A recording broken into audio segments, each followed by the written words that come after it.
Le 12 août dernier, la planète Hollywood tremblait après le décès tragique d'Anne Heche. La comédienne, âgée de 53 ans, avait succombé aux blessures causées par un terrible accident de voiture.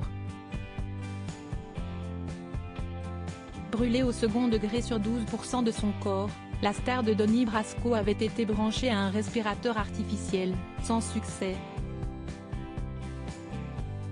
Malheureusement, la mémoire de la scénariste avait été entachée par les nombreuses rumeurs qui circulaient, indiquant qu'elle était sous l'emprise de la drogue lors de son accident.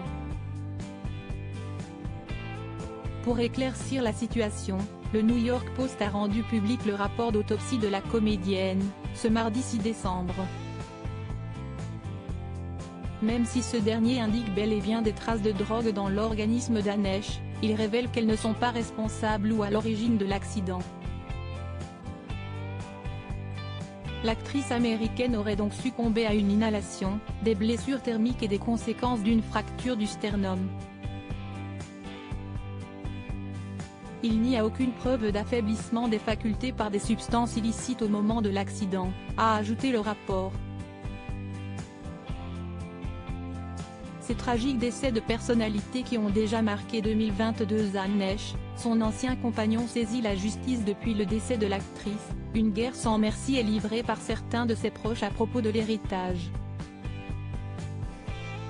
Un dossier épineux pour la famille qui s'est récemment enflammé à cause de Thomas Jane, ex-compagnon de la comédienne, qui a saisi la justice. La raison ? Il a déclaré avoir fait un prêt de plus de 150 000 $ à son ex-petite amie, qu'elle n'aurait pas terminé de payer avant son décès. Selon le magazine américain People, l'acteur n'aurait touché que 20 000 $ sur cette somme. Il a donc réclamé près de 10 000 $ d'intérêts et 2 000 $ de frais de retard, ainsi qu'une pénalité de 18,77 $ par jour avec des intérêts croissants. Décidément, le décès d'Anne Heche n'a pas encore fini de faire parler.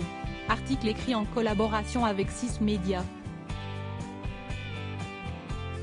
Crédit Photo, agence.